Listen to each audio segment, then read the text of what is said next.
tardes. A nombre de ProOncavi, Prooncología y Calidad de Vida, les damos la bienvenida a nuestro programa Prevención en Acción, que el día de hoy va a abordar el tema de cáncer infantil, debido a que pues este lunes se conmemoró un año más de esta fecha, donde se busca hacer conciencia sobre los problemas que presentan en el sistema de salud los niños y niñas que tienen cáncer. Y el día de hoy me acompaña el doctor Homero Fuentes de la Peña, con quien vamos a platicar sobre este tema.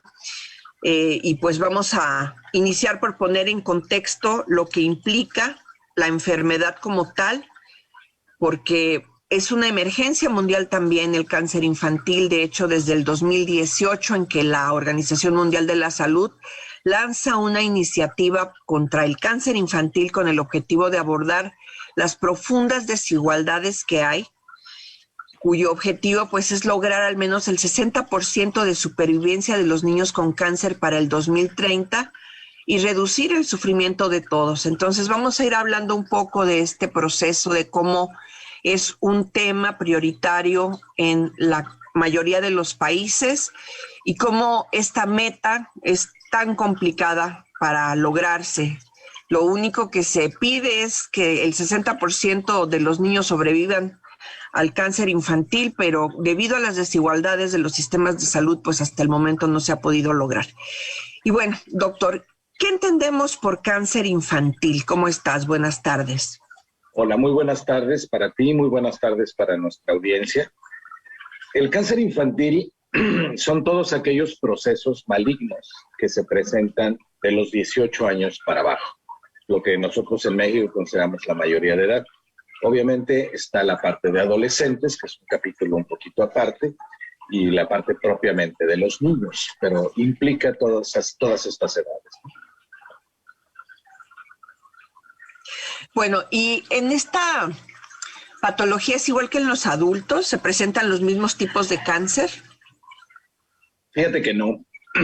Es decir, hay tumores que se semejan o hay situaciones que se semejan, pero el área de la oncología pediátrica es un área muy particular donde hay tumores muy únicos de la infancia. Hay algunos que son compartidos, si quiero poner un ejemplo, el cáncer testicular, por ejemplo, que se presenta en jovencitos, pero que también se puede presentar en adultos jóvenes.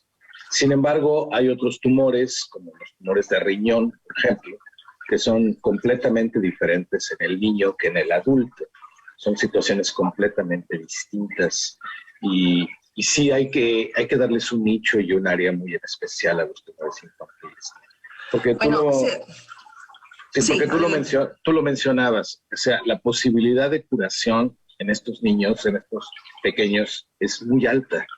Y es impresionante que haya tales desigualdades que no nos permitan poder llevar un tratamiento exitoso en un porcentaje mayoritario de los pacientes. En el caso de los adultos se habla mucho del tema de los hábitos y del estilo de vida, pero cuando hablamos de niños con cáncer y que vemos casos de niños muy pequeñitos, ahí ¿cuál es la causa principal? ¿Cuál es el origen de esta enfermedad en los niños y cuáles son los principales tipos de cáncer que ellos padecen? Por supuesto, ahí empiezan las primeras grandes diferencias. En los niños, los factores externos, los estilos de vida pesan muy poco. Es muy poco el tiempo que ha transcurrido para producir un daño. En cambio, la parte genética es muy importante. Hay que pensar que nuestro genoma humano está constituido por alrededor de 25,000 genes y que hay información genética que muchas veces desarrolla el cáncer infantil, al menos de manera mucho más notable que en los adultos. Pero, ¿cuáles son los principales tipos de cáncer que presentan los niños? Bueno, la mayoría de los cánceres infantiles pasan primero por el área de las leucemias, como la más común de todas. Esta es un área más que nada de la hematología o de la oncohematología, y que son un grupo de trastornos esencialmente divididos en dos grandes subgrupos, lo que son las leucemias agudas de carácter linfoblástico y los que son las leucemias agudas de carácter mieloblástico. Y en ellas existen diferenciales en las linfo y en las mielo, En ambas existen distintas cosas. Hay aberraciones genéticas diferentes, hay traslocaciones genéticas, hay situaciones que se presentan de manera distinta, los programas de tratamiento son diferentes, las posibilidades de curación son distintas, aunque mayoritariamente son altas. Por eso se habla que los niños tienen más tumores líquidos. Sí, porque, por ejemplo, una leucemia del adulto, es difícil que tú tengas una leucemia aguda en un adulto.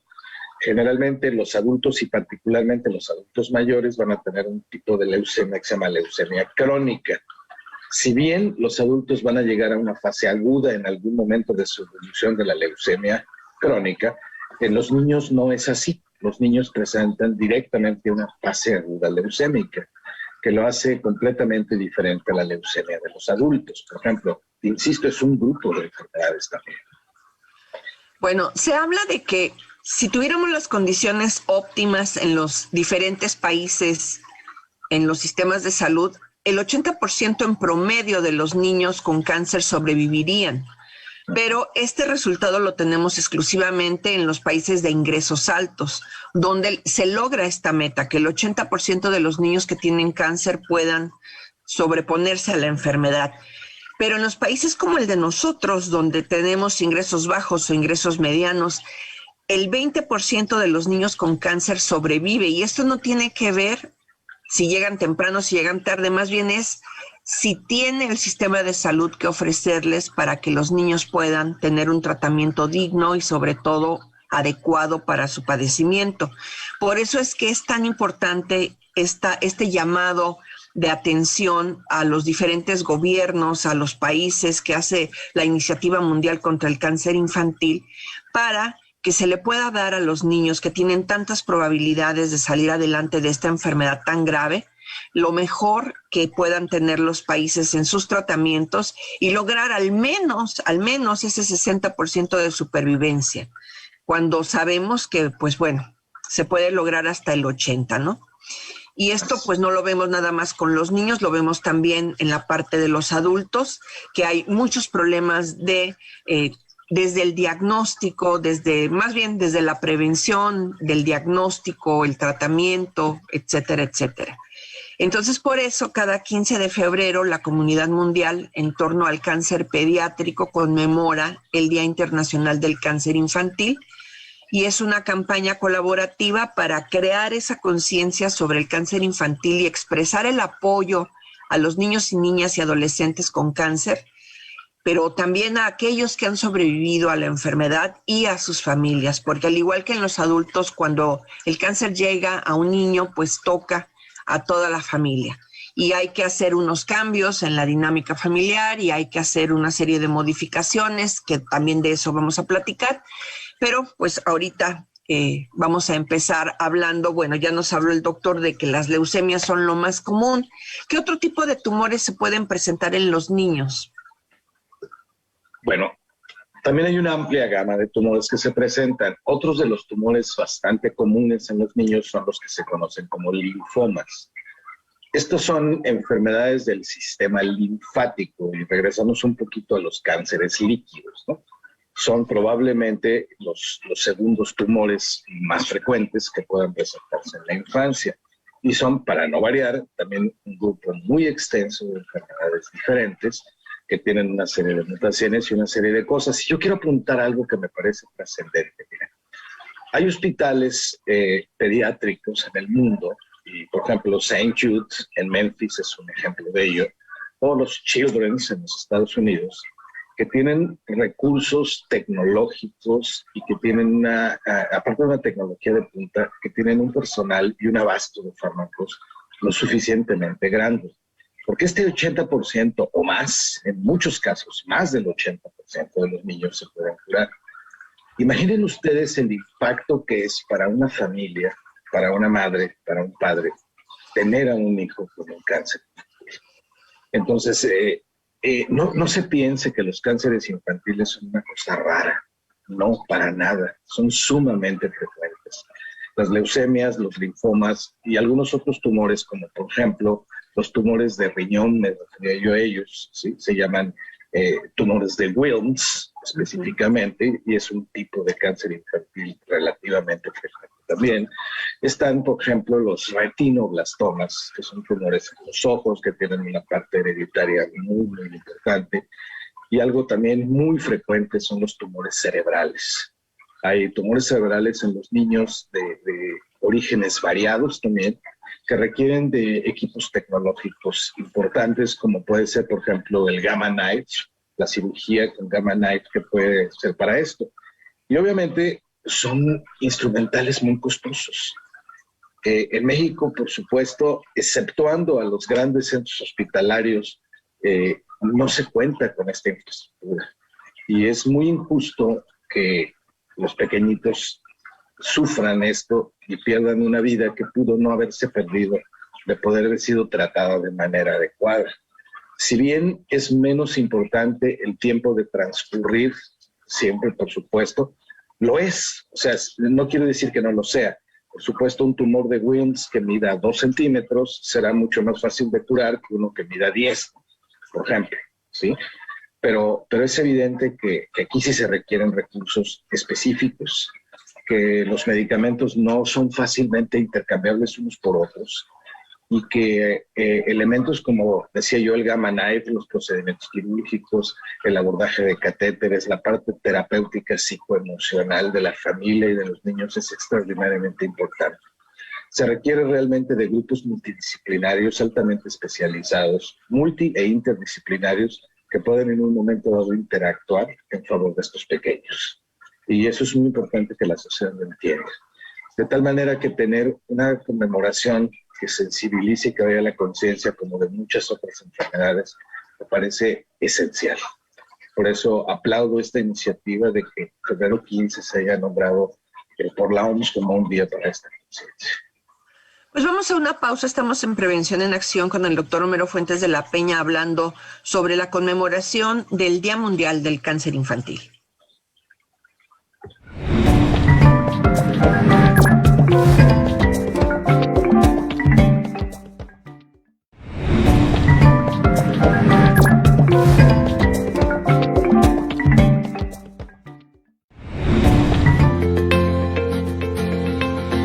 Oncotips. Realiza ejercicio físico de forma sistemática. La actividad física recomendada consiste en caminar a paso ligero 6 kilómetros por hora 3 veces por semana como mínimo, o realizar ejercicios aeróbicos al menos 20 minutos diarios. Los trajines domésticos o andar agitado de forma cotidiana no es una forma de realizar actividad física. Estas actividades crean cansancio y agotamiento y no sustituyen a la actividad física sistemática.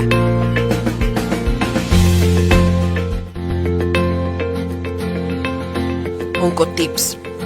Consume frutas y verduras frescas de hojas verdes y vegetales de colores verdes y rojos. Estos son ricos en sustancias antioxidantes como los carotenos. Sugerimos comer 2 o 3 piezas de fruta y al menos una buena ensalada diariamente, equivalente a una ingestión entre 400 y 800 gramos por día.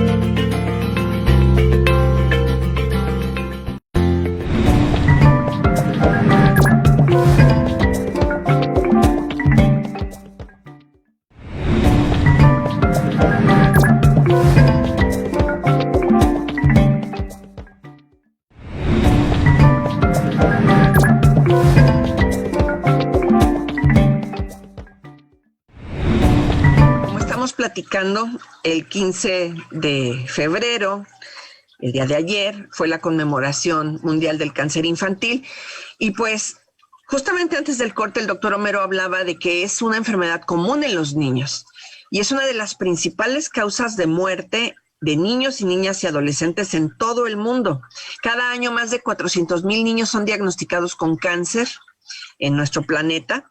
Y en la región de las Américas se estima que hubo 32,065 casos nuevos de cáncer infantil en el año pasado, en el 2020. Y pues aquí estamos hablando de una edad entre los 0 y los 14 años. Y de esta cantidad de niños, pues un gran número de estos pequeños estuvo en América Latina y el Caribe. Cerca de 7,000 niños y niñas padecieron esta enfermedad el año pasado. Entonces, sí necesitamos tener más información porque hay ciertos signos que nos pueden dar una alerta a tiempo para poder llevar a los niños a consulta y que se les pueda detectar la enfermedad a tiempo.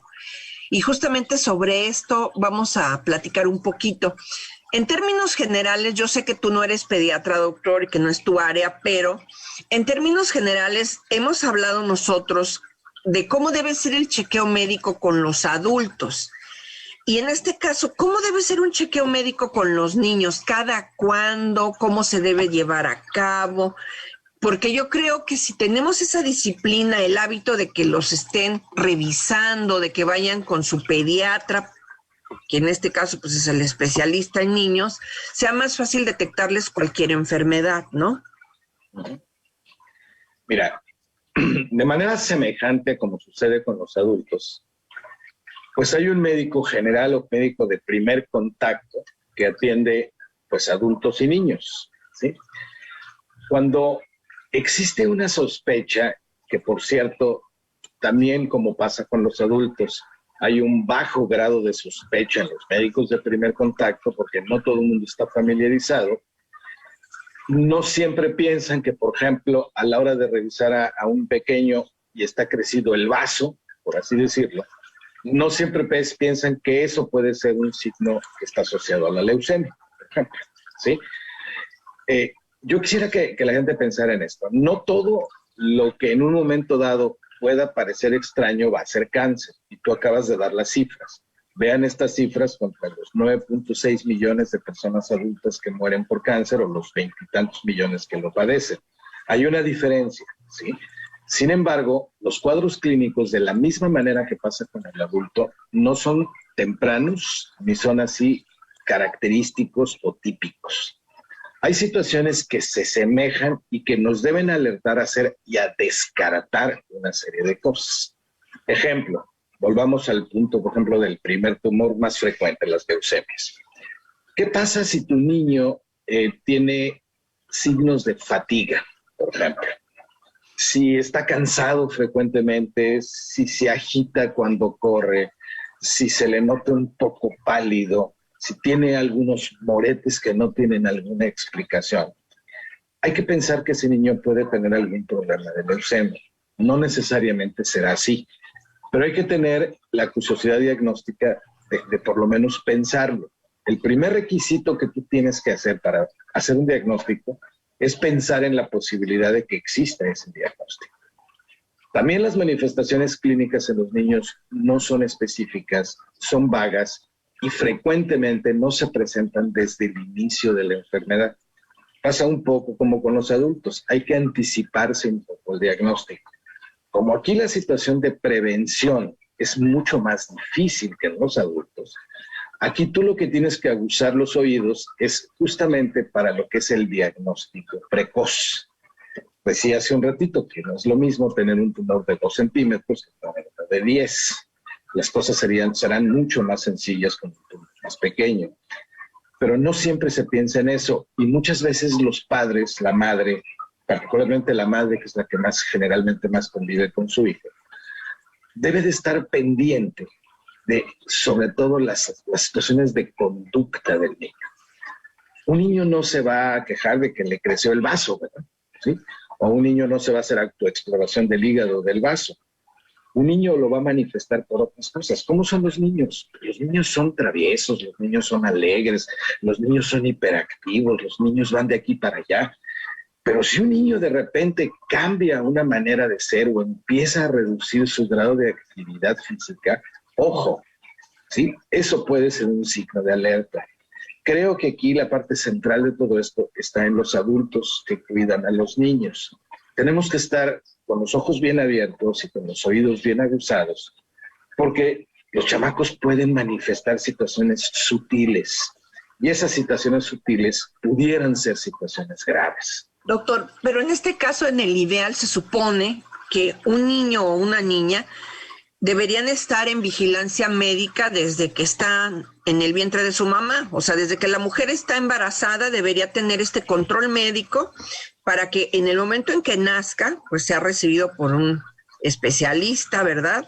En los niños recién nacidos, y que de ahí pues tenga sus revisiones cada mes y después cada determinado tiempo para que le chequen el tema de las vacunas, del crecimiento, del peso y talla. Si nosotros tenemos esta disciplina en el manejo de la salud y el crecimiento de los niños, es más probable que se pueda identificar una enfermedad de este tipo a tiempo, ¿no? Absolutamente. Porque yo estaba viendo las diferencias que hay entre el cáncer en adultos y el cáncer en niños, y hay algo que me llama mucho la atención. Para empezar, en los parámetros. El sitio en los niños donde el cáncer frecuentemente se presenta es en los tejidos, a diferencia de los adultos, que es en los órganos. El estado del diagnóstico en los niños va a estar 80% diseminado y en los adultos va a ser local o regional. La detección temprana generalmente en los niños, y eso es tremendo, es accidental, y en los adultos mejora con la educación, con la información y con las medidas de tamizaje.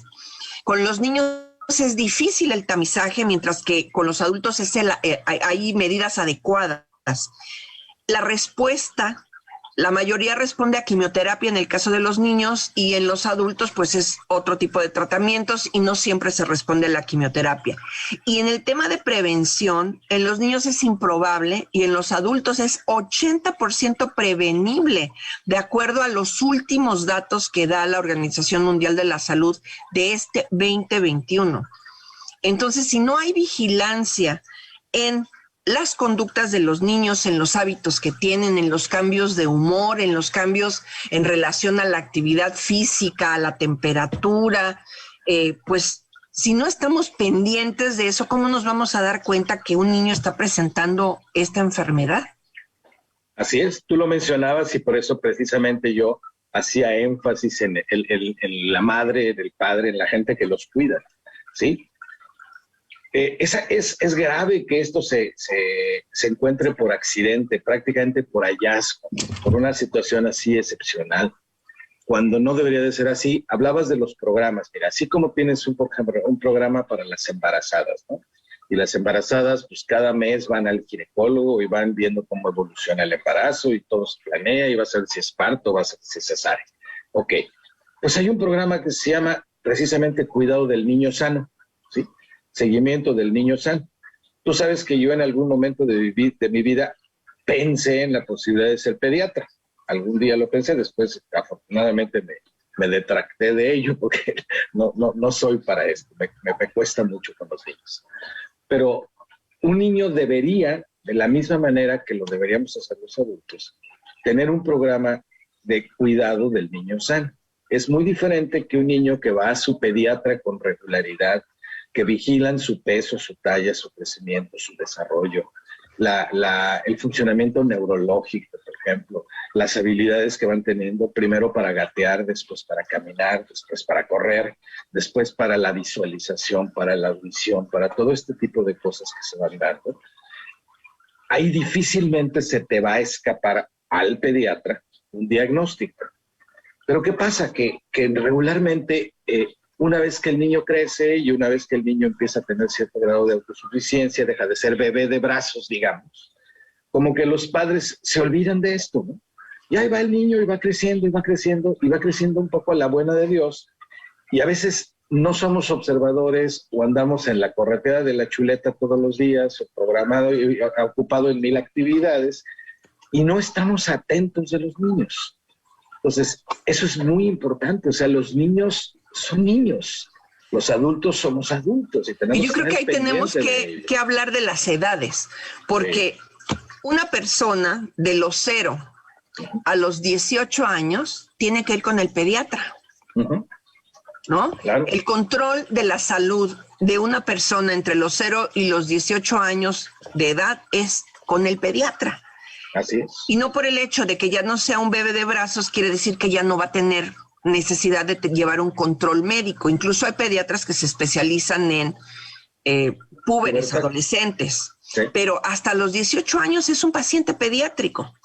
Y realmente la reflexión que hace en torno al cáncer, la campaña y la Organización Mundial de la Salud es ver dónde se atoran las cosas, porque en el cáncer pediátrico, como ya vimos, a veces se descubre por accidente, porque ni siquiera hay una sospecha de esto.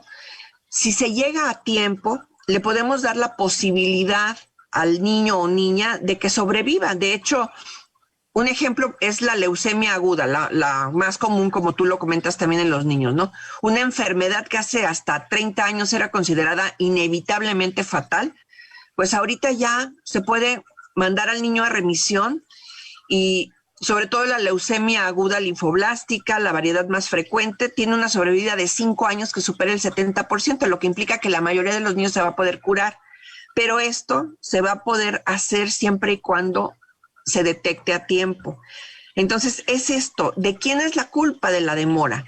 ¿Quién es la responsable o el responsable de que el niño llegue tarde a su tratamiento? Porque eso puede diferenciar la vida y la muerte en esta pequeña persona. Y pues es responsabilidad de los papás, es responsabilidad de las mamás, de la familia, de la escuela, es responsabilidad del pediatra, de la enfermera, pues realmente es responsabilidad de todos. Es una responsabilidad de toda la sociedad el que los niños puedan tener acceso de manera pronta a la atención si tienen un problema de este tipo, porque nuestra responsabilidad es estar informados y es darnos cuenta de todos estos cambios que pueden tener y de los posibles síntomas que podrían ser una alerta para poder llevar a tiempo a un niño o una niña que tenga una enfermedad de este tipo. Entonces, la responsabilidad es de todos y la demora no debe generarse en los servicios de salud. A eso es a lo que está invitando la Organización Mundial de la Salud a los países, a que sus sistemas de salud no tengan esa responsabilidad en la demora de la atención de los pacientes. Y no nada más lo vemos en los niños, lo vemos también en los adultos con cáncer. Es importante que se les atienda tal y como lo marcan las normas que hay en torno al manejo de estas enfermedades. Así es. Haciendo una analogía de otra área, es como cuando tú dices, ¿sabes qué? El no conocer la ley no te exime de la responsabilidad por ello. Pasaría exactamente lo mismo en la salud. Si tú no estás enterado que tu niño, aunque tenga 17 años, va a ir al pediatra, o debe de tener una revisión médica con cierta frecuencia, pues tú estás cayendo en una omisión, ¿de acuerdo? Así es. Entonces tú tienes responsabilidad. El no saberlo es una omisión. ¿Por qué? Pues porque el que desconoce las cosas no está exento de la responsabilidad y las consecuencias de las mismas, como sucede en la ley. Entonces, es labor de nosotros los adultos estar al pendiente de los niños, y eso no quiere decir estar al pendiente nada más de la escuela, de la ropa, de los zapatos. No, tienes que estar pendiente de su conducta, de su actitud, de su crecimiento, de su físico. Y como tú no eres pediatra y no eres especialista en ello, pues tu responsabilidad es hacerte de un pediatra que con cierta frecuencia revise a los niños, les lleve el control del niño sano. Y piensen en esto, hoy día uno de los grandes problemas generadores de problemas en el adulto es la obesidad infantil, ¿sí? ¿A qué se debe la obesidad infantil? Se debe a que los niños no comen lo que deben, ni en calidad ni en cantidad, y no necesariamente tienen la actividad física que tienen. Si ese niño lo tienes con un control pediátrico y ese niño, por ejemplo, está empezando con sobrepeso y se toman las medidas correctivas, ese niño no va a tener los grados de obesidad que estamos viendo en nuestra población infantil y que está generando que hoy tengamos chamacos de 30 años o de 40 años con diabetes, con hipertensión, con problemas muy serios o con cáncer en forma más temprana, ¿sí? Entonces, vean la importancia que tiene el poder tener esto y no tomarlo a la ligera y no decir, ay, es que no tengo dinero y voy a gastar y voy a hacer otras cosas. Es parte de la vida, el control, el seguimiento, la evolución, todo esto es parte de la vida. Y cuando nosotros adquirimos una responsabilidad con un hijo, nosotros tenemos esa responsabilidad, por lo menos hasta que son mayores de edad, hasta que vuelvan de casa, ¿no? también es común que haya papás que sí se dan cuenta o mamás que sí se dan cuenta de que algo es raro está pasando en los niños y que los llevan a consulta y los médicos no les creen. Eso es común y es parte de lo que, de la alerta que se maneja ahorita con estas campañas. Muchas veces los papás ven algo raro y los llevan a consulta y a veces te dicen, es que yo sabía que mi hijo tenía una enfermedad grave, pero no me hicieron caso.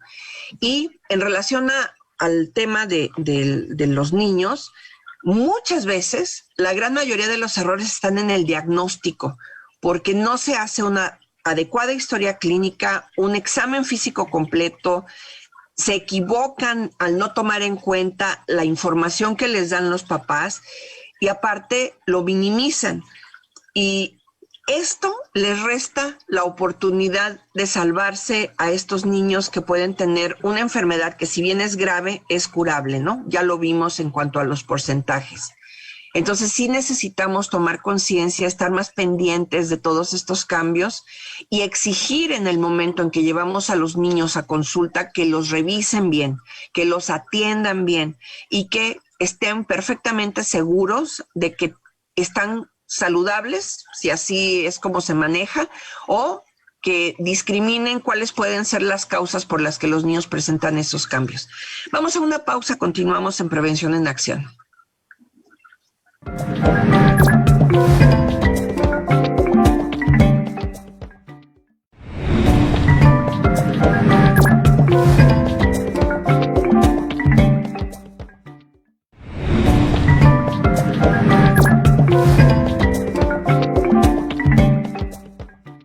Oncotips Cáncer de colon. Se estima que el 47% de los casos de cáncer de colon podría prevenirse aumentando los factores protectores y disminuyendo los factores de riesgo. Todo lo que aumenta la probabilidad de desarrollar cáncer se llama factor de riesgo y todo lo que disminuye esta probabilidad se conoce como factor protector. Los siguientes factores incrementan el riesgo de cáncer colorectal. Edad. El riesgo de cáncer colorectal aumenta a partir de los 50 años. Antecedentes familiares. Tener familiares cercanos que hayan sufrido de cáncer colorectal puede duplicar el riesgo de padecer este tipo de cáncer. Antecedentes personales de pólipos o enfermedad inflamatoria intestinal. Consumo de alcohol. Tabaquismo, sobrepeso u obesidad. ProOncavi te invita a vivir de manera saludable y reducir los riesgos de tener cáncer de colon.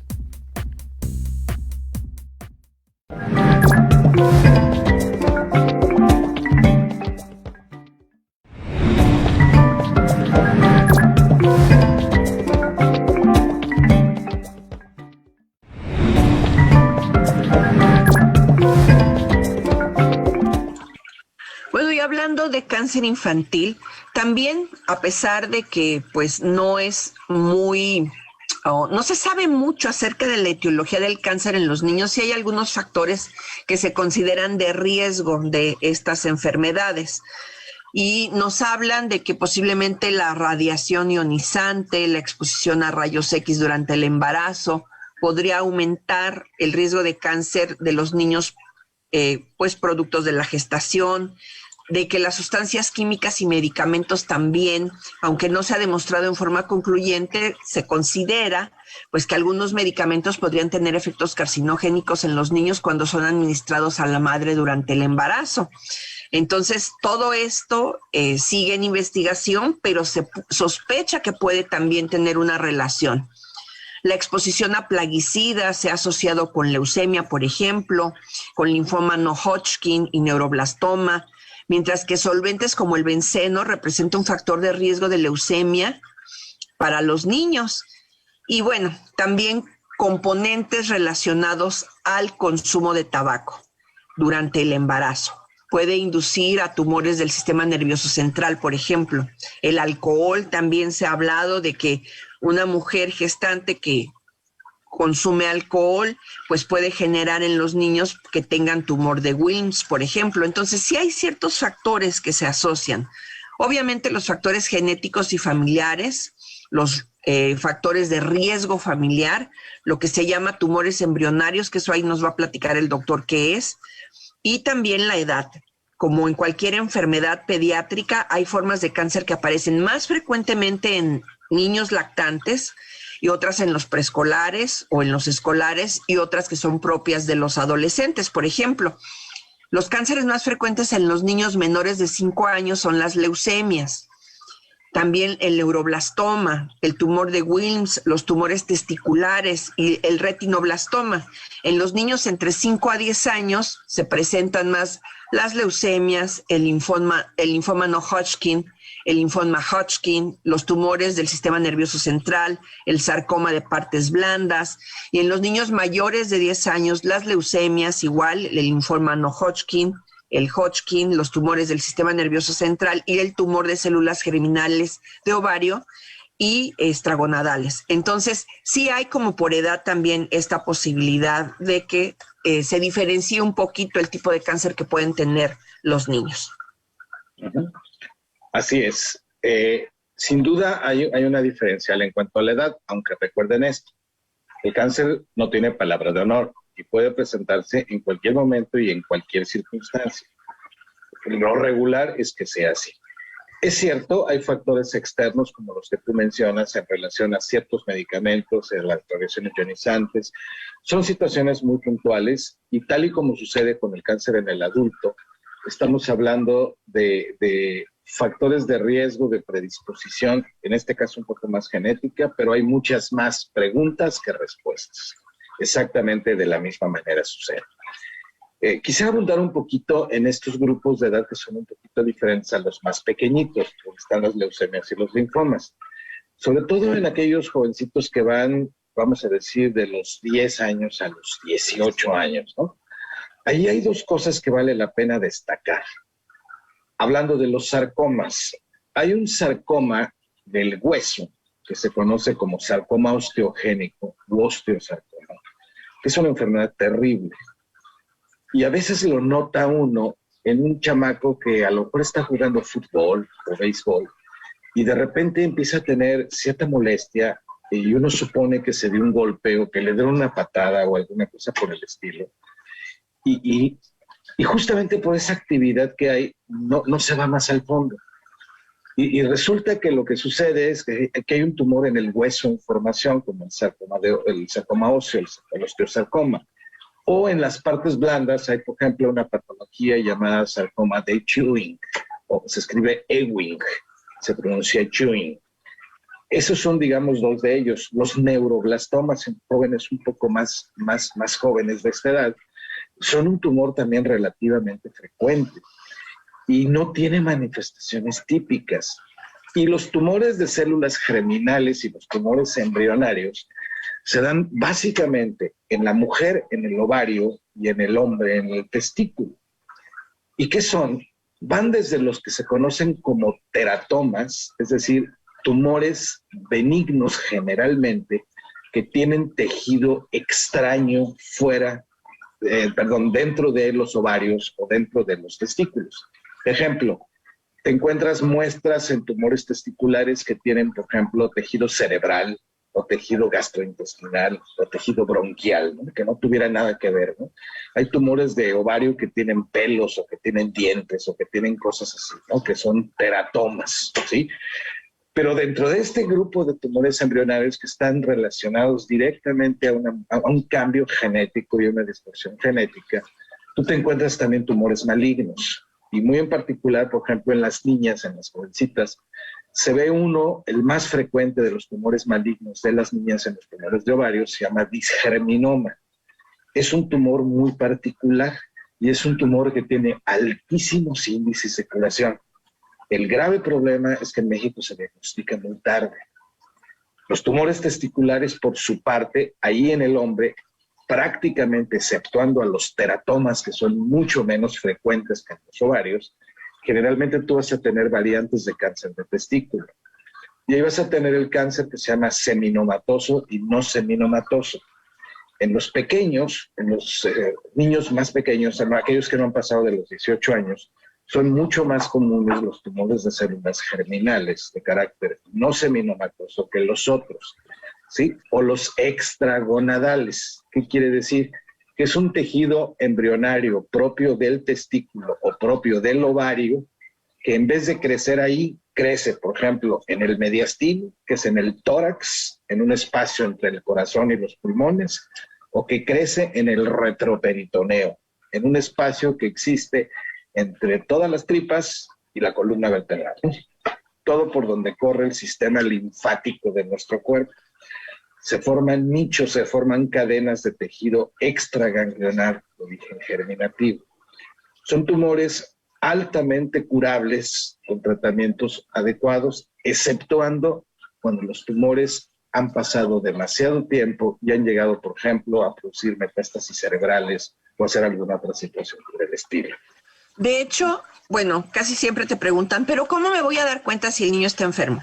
Hablando de las leucemias, aunque se considera que son inespecíficos los síntomas, sí se habla de algunas cosas que tenemos que considerar cuando vemos a los niños, por ejemplo, que presentan febrícula 2 o 3 veces por semana o varios días seguidos sin una razón aparente, palidez, equimosis. ¿Qué es eso, doctor? Equimosis. Moretones. Los equimosis son moretones. O petequias, que son exacto, puntitos rojos y que lo ves en una biometría hemática. Ahorita pasamos a los exámenes. Bueno, también manifestaciones de sangrado. Y aquí hay una palabra que se me hace muy complicada que se llama hepatoesplenomegalia.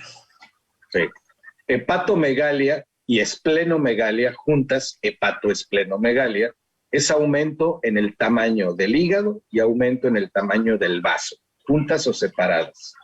¿Sí? El chiste es que hay una tríada característica que nos puede llevar a un diagnóstico de leucemia, que es fiebre, anemia y manifestaciones de sangrado. Y ya de ahí después moretones posiblemente, pero para el diagnóstico se tiene que llevar con un especialista, le hacen un aspirado de médula ósea y ahí ya es como se puede determinar si tiene este problema. Pero antes de eso, está un simple examen de biometría hemática. ¿Qué pasa si en una biometría hemática tú tienes una anemia no explicada, sobre todo no relacionada a hierro, por ejemplo, que es lo más común? ¿Qué pasa si en la biometría hemática de repente tus glóbulos blancos están muy altos? Pues es que hay que explicar justamente que la leucemia se trata de eso, de un aumento descontrolado de los glóbulos blancos. Y eso se puede ver en un estudio de los que estás diciendo ahorita, ¿no? Por ahí empiezas. Es un problema maligno de sustitución de células malignas de la médula ósea, que es la fábrica de producción de glóbulos blancos, de glóbulos rojos, de plaquetas. Entonces se empiezan a enloquecer las células, particularmente las células blancas, que son las que suben, las rojas bajan y con ello se presenta la anemia, las plaquetas suelen bajar y se presentan entonces los sangrados, ¿no? Eso que es lo típico. En el caso de los linfomas, hablamos de que también puede haber febrícula, anemia, pérdida de peso, pero aquí sí se presentan bolitas, así como sí, con los adultos. Aquí sí se presentan esas abultaciones duras. Sí, por supuesto que sí, nada más que tienen características diferentes. Mira, la mayoría de los linfomas, hay linfomas o enfermedad de Hodgkin y un grupo de linfomas non-Hodgkin, ¿sí? ¿Qué son? Son enfermedades malignas propias del sistema linfático. Voy a poner un ejemplo para ser muy gráfico. En el cuello, aunque ustedes no lo crean, tenemos alrededor de 300 ganglios, más o menos. Los sitios más comunes de presentación son aquellas estaciones o relevos ganglionares donde se acumula tejido linfático. Uno de ellos es el cuello, justamente por la cantidad de ganglios que existen. Tocar un ganglio es tocar una bolita que no tiene la consistencia del cáncer en el adulto, que es como si tocaras madera o que tomaras algo de metal así terriblemente duro. Aquí se siente como una pelota de squash o de racquetball, de ese plástico duro, pero aulado, ¿sí? Un ganglio que tiene esas características, que crece por arriba de los 3 centímetros, que tiene una movilidad limitada y que no necesariamente es doloroso, de hecho regularmente no es doloroso, es una alta sospecha de un linfoma, ya sea de Hodgkin o de no Hodgkin, y que tendrás que distinguir seguramente de una tuberculosis ganglionar, por ejemplo, o de alguno de los otros problemas infecciosos que se pueden dar con frecuencia en nuestra comunidad, ¿no? Entonces, requiere de la intervención de un pediatra oncológico o de un oncopediatra, que te puede en un momento dirigir a esto y entonces sí, hacer el diagnóstico. Una leucemia lo vas a hacer en un aspirado, biopsia de médula ósea. Un linfoma lo vas a hacer en la biopsia del ganglio como tal. Y de ahí te vas con estudios de inmunohistoquímica y cosas más especializadas que te ayuden a hacer perfilamiento molecular y poder en un momento dado buscar las terapias adecuadas. Bueno, lo importante es que ante estos síntomas, donde vemos que el niño o la niña tienen fiebre, que es constante, que se presenta muy seguido, que empiezan con problemas de anemia, con problemas incluso ya hablando de otro tipo de tumores, de dolores de cabeza, de náusea, de vómito, alteraciones visuales, o cuando también empiezan a tener pues dolores en ciertas partes del cuerpo que son constantes en esa parte. Y bueno, aparición de este tipo de, pues de bolitas o cambios en la personalidad, cambios súbitos de ánimo, de conducta. Tenemos que estar pendientes porque no es normal. Y a veces el llevarlos a tiempo nos puede ayudar para garantizar, primero, que se detecte cuando se debe detectar esta enfermedad o simplemente que descarten que sea una enfermedad de este tipo y que sea otra cosa. Pero todos esos cambios en los niños no son normales y por eso debemos estar pendientes de cualquier cambio que puedan tener. Ojo, los dolores de cabeza en los niños no son comunes y no deben dejarse pasar por alto. Entonces necesitamos llevarlos al médico cuando empiezan a manifestar que tienen dolores de cabeza, que no ven bien, que de repente se les nubla la vista o que sienten mucho calor en una parte de la cara, porque todo eso nos puede llevar a un diagnóstico de alguna enfermedad de este tipo. Pues se nos está acabando el tiempo, prácticamente estamos a unos minutos de concluir. ¿Cuál sería la invitación, doctor, en esta conmemoración del Día Mundial del Cáncer Infantil? Agrego a lo que acabas de decir antes nada más 2 datos que son bien importantes y frecuentes y que deben alertarnos. Uno es la fiebre y otro es la pérdida de peso. Bajo ninguna circunstancia un niño debe pasar desapercibido cuando hay fiebre o cuando hay pérdida de peso. Siempre hay que descartarlo. Contestando la pregunta, ¿cuál es el mensaje? El mensaje es que cuando tú tienes un hijo, adquieres una responsabilidad. Que el hecho de que tú adquieras esa responsabilidad implica que tienes que estar al pendiente de él, y estar al pendiente de él significa llevarlo con regularidad a una revisión médica y a un cuidado del niño sano. Estar consciente de que las enfermedades infantiles oncológicas tienen un alto índice de curabilidad, que las enfermedades oncológicas en los niños se resolverán mucho más fácil en forma más temprana que en forma más tardía. Y finalmente, hacer conciencia entre toda la gente que esto es también un flagelo que tiene un impacto psicoemocional muy grande y que debemos vivir en una sociedad educada e informada, porque el desconocimiento de lo mismo no te exime de la responsabilidad de ello. Eso es lo que yo quisiera dejar como mensaje. Pues justamente ese es el tema de la campaña del Día Mundial del Cáncer Infantil. Crear conciencia, darnos cuenta de que este tipo de problemas en los niños ahorita, gracias al avance científico, al avance de la medicina, ya no son necesariamente mortales si se detectan a tiempo.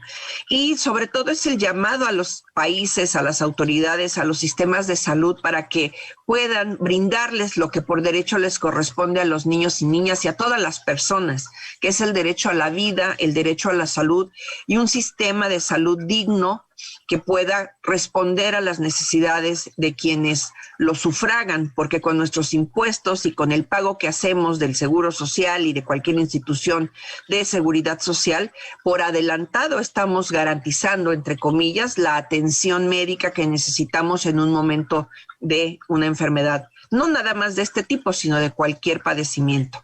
Pues bueno, muchas gracias, doctor Homero. Y por último, quiero invitarles, porque el día de mañana tenemos una plática en alianza y en apoyo a nuestra asociación aliada Pro Salud, en su programa que ellos ahorita están llevando a cabo para mujeres con cáncer de mama. Vamos a dar una plática sobre derechos de las y los pacientes con cáncer. Y bueno, esto aplica para cualquier paciente. Si les interesa saber cuáles son sus derechos y cómo los pueden defender, pues los invitamos a que se conecten el día de mañana, 17 de febrero a las 10 de la mañana, vía Zoom. Pueden hacerlo a través de nuestra página de Facebook de ProOncavi para que puedan ver esta plática donde les daremos esta información y algunos tips para que puedan garantizar y exigir el derecho que tienen a ser atendidos en los sistemas de salud. Entonces, los esperamos mañana junto con ProSalud en nuestra plática y pues por mi parte es todo. Hasta la próxima semana en Prevención en Acción, el programa de ProOncavi.